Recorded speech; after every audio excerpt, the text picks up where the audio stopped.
Totally relatable, बिल्कुल ऐसी है। देखिए आज दिस एक्सप्लेन्स कि बाप को नमाज क्यों पढ़नी चाहिए। कई घरानों में वाइफ्स पीछे पड़ी होती हैं, जो माएँ हैं वो पीछे पड़ी होती हैं अपने बच्चों के नमाज पढ़ो, लेकिन बेटा किसको देख रहा है? बाप को। बाप नमाज नहीं पढ़ रहा है, तो बहुत सीरियस मसला है, बहुत सीरियस मसला है। दोनों पेरेंट्स में से, मतलब यानी अगर दोनों पेरेंट्स में एक भी लैकिंग है ना, हाँ, तो वो उसका असर जो है ना वो बच्चा लेगा। डेफिनेटली। आप बच्चे को इस्लामिक स्कूल में भी दाखिल करा दें, जहाँ पे उसको नमाज की तलकीन की जा रही है, ज़बरदस्ती पढ़ाई भी जा रही है, लेकिन जब वो घर आएगा और अपने फादर को देखेगा तो जाहिर है उसको एक इनडायरेक्ट मैसेज तो जाएगा ना कि यार ये जो मेरा रोल मॉडल है, father is the role model of the house, तो ये तो पढ़ता नहीं, तो ऐसी क्या नमाज में जल्दी है कि मेरा बाप नहीं पढ़ा तो मैं क्यों पढ़ूं। सीधी सी बात है, अनकॉन्शियस को ये मैसेज जाएगा। बहरहाल उन लोगों की मैं तवज्जो यहाँ दिलाना चाहूँगा कि देखें, अक्लमंदी का मुजाहरा करें। आज बहुत बिजी लाइफ हो गई है, नमाज इज़ दी ओनली थिंग जो एक तो आपको इस बिजी लाइफ में स्ट्रेस रिलीज़ करवाएगी, आपका कुछ माइंड खुलेगा। एक तो इसके इतने फ़वाइद साइकोलॉजिकल हैं। दूसरा, नमाज अगर आप बच्चे को साथ ले जाएंगे, अपने बेटे को मस्जिद में, या उसको खड़ा करके साथ नमाज पढ़ेंगे, तो ये एक फादर सन बॉन्डिंग भी है, फादर चिल्ड्रन बॉन्डिंग का मौका भी नमाज में है आपके पास। इतनी कीमती चीज़ को कैसे बंदा इग्नोर कर सकता है। अच्छा, next one, this is the best one, कि मेरा दिल नहीं करता। ये सवाल सबसे कॉमन आता है जब मैं नमाज की तलकीन करता हूँ। हर एंगल से यूथ को समझाता हूँ, यूनिवर्सिटी टॉक्स में जाकर कैलकुलेशन करके दिखाता हूँ कि 1440 मिनट हैं दिन में, तो देखो पर नमाज 15 मिनट लग जाएंगे, 10 मिनट लग जाएंगे, 50 से 60 मिनट की कमिटमेंट है दिन की, या 50 से चलो 75 मिनट, 5 टाइम्स 16, 1440 का 50 या 75 क्या है? 5%, 4%, दैट्स इट। तो 4% भी अगर तुम अल्लाह को नहीं दे सकते, एक फ़र्ज़ काम नहीं कर सकते, तो फिर what is the purpose of life? फिर हमारा जीने का फ़ायदा। लेकिन वो काउंटर आता है, वो इफ्स और बट्स बहुत है ना, काउंटर आता है कि नहीं देखें दिल नहीं करता, जब दिल करेगा तब पढ़ेंगे। तो इस पर आपने भी देखा होगा, बहुत कॉमन आर्गूमेंट है, और शायद आपने भी कभी ये आर्गूमेंट बिल्कुल, हम दिया तो हम खुद भी इस तरह के आर्गूमेंट्स देते थे, बल्कि फिर आप काउंटर आर्गूमेंट भी देते हैं। ठीक है, अपने का पढ़ने का दिल करता है तो यानी अगर बच्चा है तो उसको काउंटर कहते हैं सर नमाज का दिल नहीं करता, पढ़ने का दिल करता है। सही कहता है नहीं तो फिर क्यों पढ़ते हैं? स्कूल जाने का दिल करता है, ठीक है ना, खाने मतलब ये नहीं, इस तरह ना जो कई चीज़ों समझ गए। तो we do a lot of things in daily life जो कि जो है वो दिल नहीं करता, लेकिन जो है वो दिल नहीं करता, लेकिन उसके बावजूद करनी चाहिए। सही। और देखें, कई दफ़ा ये होता है कि हमें लॉन्ग टर्म किसी चीज़ के बेनिफिट नहीं समझ आते, और बच्चों को ये समझाना जो है ना वो इतना आसान नहीं है। और इसके लिए ना एक बड़ी इंपॉर्टेंट एक्सरसाइज जो है ना, वो बच्चों को ना नमाज का जो पर्पस है, मकसद है ना, इसको वो बार बार बताना कि वो क्या होता है। ठीक है, अल्लाह ताला से गुफ्तगू जो है वो गुफ्तगू बहुत इंपॉर्टेंट चीज़ है। यानी इसके अंदर ऐसे एलिमेंट्स हैं नमाज के अंदर जो ना हमारे सामने एज अ यंग टीनेजर्स हमारे जहन में बिल्कुल भी नहीं थे। सही। कि हम क्या कर सकते हैं नमाज के अंदर। बिल्कुल सही। हमारे जहन में एक रटे रटाए अल्फाज हैं और फिर उसके साथ एक्सरसाइज है। तो ये चीज़ को तोड़ना जो है ना, मैं समझता हूँ कि ये इसको अर्ली एज के अंदर ना इन आइडियाज़ को, इन एलिमेंट्स को रिमूव करना बहुत इंपॉर्टेंट बात है, स्पेशली दावत के अंदर। बिल्कुल ऐसी है। और ये जो आपने मिसाल दी, कई चीज़ें हम दुनिया में करते हैं, ज़िंदगी में करते हैं, जिनका दिल नहीं कर रहा होता, लेकिन you just have to do it. इसमें मैंने एक नौजवान अभी पिछले ही दिनों मुझे मस्जिद में मिला, और बड़ा अच्छा नौजवान था माशाल्लाह, बड़ी खैर थी उसमें, और बड़ा अच्छा उसने सवाल पूछा कि अली भाई मैं नमाज़ पढ़ना चाहता हूँ, लेकिन बीच में इनकन्सिस्टेंसी आ जाती है, कुछ दिन मस्जिद आता हूँ, फिर घर पढ़ना शुरू कर देता हूँ, फिर छूट ही जाती है, एक दो पढ़ लेता हूँ, उनका भी दिल नहीं कर रहा होता, तो क्या करूँ? देखिए, मैंने उससे कहा यार टू बी ऑनेस्ट, कोई मैजिक पिल नहीं है, कोई मैजिकल फार्मूला नहीं है कि मैं तुम्हें कहूँ ये कर लो तो नमाजें तुम्हारी पक्की हो जाएंगी।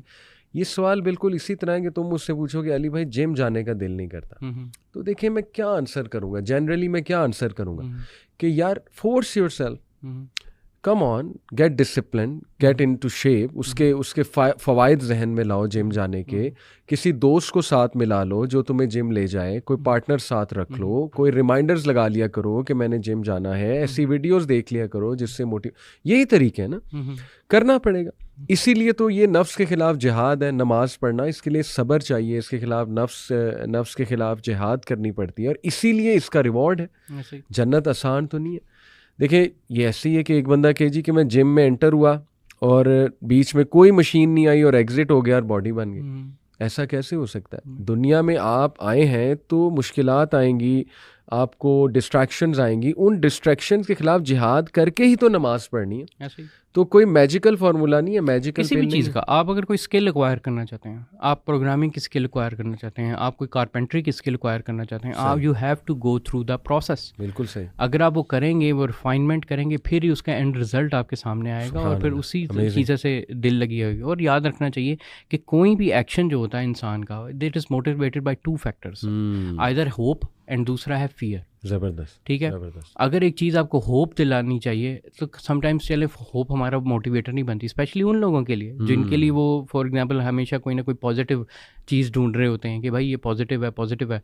नहीं, उसको फिर हमें नेगेटिव मोटिवेशन भी देनी चाहिए और उसमें ये बताना चाहिए कि भाई नहीं करोगे तो ये होगा आपके साथ। ठीक है, और एटलीस्ट मैं अपना बताता हूँ, मेरी स्टोरी कुछ इस तरह थी कि मेरे लिए पॉजिटिव मोटिवेटर मेनली चंद चीज़ें थी शुरू में। ठीक है, हम वैसे ही अम्मी अबू के कहने पे नमाज़ पढ़ लेते थे। मैं मगरिब की नमाज़ पढ़ लेता था। मगरिब की नमाज़ इसमें ना बड़ी अजीब सी साइकोलॉजी मेरे सबसे आसानी से वो पढ़ी जाती थी, क्योंकि ना एक चीज़ होती है जिसे कहते हैं मिडनाइट डिप्रेशन, एक किस्म की ना, मिडनाइट तो नहीं सॉरी, मतलब यानी मगरिब के वक्त ना जो ग्लूमी सा मौसम हो जाता, वो ज़ाहिर हो जाता ना, तो वो काफ़ी ना मेरे लिए एक थोड़ा सा वो था, तो उस मेलनकॉली वाला टाइम, मैं उस मेलनकॉली को दूर करने के लिए ना, वो मेरी मगरिब की नमाज सबसे रेगुलर नमाज जो मेरी ज़िंदगी में रही है ना, वो मगरिब की रही है। सेम मगरिब में ज़रूर पढ़ लेता था। तो मगरिब के अलावा ना मैं बाकी नहीं, क्योंकि मुझे वो मेलनकॉली का जो रिमूवल है ना, वो एक किस्म का वो मुझे वहाँ मिलता था। तो मेरे लिए एक ये चीज़ होती थी। ठीक है, मैंने देखा कि मैं एक नेगेटिव चीज़ को जो है ना वो एक किस्म का दूर कर रहा हूँ, और समटाइम्स मेरा फोकस होता नहीं होता, वो ये चीज़ वो लहदा की वो बात की बात थी। फिर हुआ ये कि इवेंचुअली ना मैं फेस हुआ इस इन्फॉर्मेशन के साथ कि अगर आपने नमाज़ छोड़ी तो मतलब यानी उसके कॉन्सिक्वेंसेस काफ़ी बुरे हैं। तो अभी हम आते हैं उस पर डिटेल में इंशाल्लाह डिस्कस करेंगे। लेकिन वो जब मैंने वो चीज़ को लिया ना अपने लिए कि अच्छा यार मैं तो मुसलमान हूँ, ठीक है ना, मुसलमान के लिए मिनिमम रिक्वायरमेंट जो है ना वो एटलीस्ट ये नमाज है। ठीक है, तो वो जो मिनिमम रिक्वायरमेंट्स वाली मैंने अपने जहन में थिंकिंग लेके आया, और फिर जो है ना वो मैंने नमाज का जो है ना वो एक्ट करना शुरू किया एज आ मतलब यानी वो कॉन्सिक्वेंशली। ठीक है, और जब मैं उस चीज़ को उस माइंडसेट में लेके आया ना, फिर मुझे एक मोटिवेशन मिली बाकी नमाज़ों के लिए भी। और अल्हम्दुलिल्लाह, और मुझे टोटल ना समटाइम्स लोग कहते हैं कि ये बहुत तेज़ी से हो जाता है, ऐसा नहीं हुआ था कि मुझे पूरा साल लगा था। मतलब यानी all the way from Isha to Fajr को अपना जमात के साथ बाद जमात नमाज को रेगुलर बनने के लिए आई टुक ए ईयर। अच्छा, हाँ, इस तरह करके। लेकिन मैं ये कर रहा, और मेरी कोशिश ये थी कि बाद जमात नमाज यानी मेरा गोल ये था। लेकिन अगर वैसे जो नमाज़ें थी वो मैंने पहले पॉलिश कर चुका था, वो जल्दी पॉलिश हो गई थी 5 वक्त की जो है। लेकिन उसको जमात के साथ करना ना, उसको मुझे इट टुक एन ईयर। और स्पेशली जो लास्ट नमाज थी ना वो फजर की थी, जो कि मेरी जमात के साथ जो है वो बिल्कुल अलाइन हुई। लेकिन ये प्रैक्टिस के साथ की थी। लेकिन ये सारी जो चीज़ थी ना, इसमें ये 2-3 मोटिवेशन इन्वॉल्व। देखें, आपने एक जुमला कहा कि जो चीज़ आप रेगुलर करोगे, मास्टर करोगे, उसमें दिल लगी आ जाएगी। This is it. अगर यूथ इसको समझ ले, और समझती है, टू बी ऑनेस्ट, दुनिया के हर काम में वो समझते हैं ये चीज़। नमाज की जब बात आती है तो बस वो एक शैतान भी पीछे लगा हुआ है, वो भी वसवसा डालता है और इफ्स और बट्स बहुत आ जाते हैं। लेकिन दुनियावी तौर पे आपको बिल्कुल पता है, आपको पता है, आप जिम जाते जाओगे, जिम को मास्टर करोगे, सही एंगल से एक्सरसाइज करोगे, आपके मसल्स को फ़ायदा होगा। आपके मसल्स तब तक नहीं बनेंगे जब तक माइंड मसल का कनेक्शन नहीं है। मैं जिम अक्सर जब जाता हूँ तो एक भाई को मैंने देखा, और माशाल्लाह he is a lovely brother. Allah ताला उसको मज़ीद तक़वियत भी दे एक्सरसाइज करने में भी और इंशाल्लाह नमाज़ पढ़ने में भी। बट एनीवे, आई सॉ कि he was doing biceps exercise with such खुशू खुजू कि मैं एकदम से ना मतलब उसको देखकर वो क्या कहना चाहिए, एक डीप थॉट में चला गया कि सुभान अल्लाह। और मैंने माशाल्लाह भी कहा कि कितने फोकस से ये बाइसेप एक्सरसाइज कर रहा है।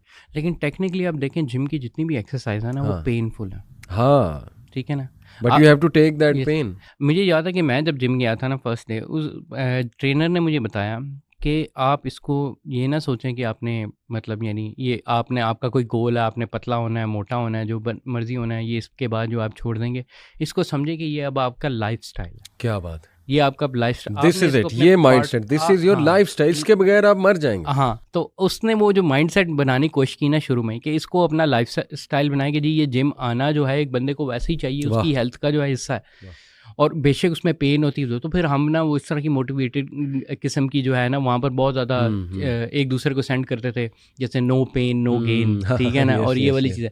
अब वो ये है कि वो आप अगर गौर करें ना, ये जो जिम बॉयज़ होते हैं जितने भी हैं, they are locked into this, वो, और उनके यहाँ वो पेन होती है, they are in love with it. हाँ, और उनको डिप्रेशन होती है, अगर वो जिम ना जाए उनको डिप्रेशन होती है, जो भी है बिल्कुल ऐसा ही है। हाँ। अब देखें जिम की बहुत क्लियर एक मिसाल है। अब ये जो ये इस तरह की जो फिजिकल पेन है, नमाज की तो जीरो फिजिकल पेन है।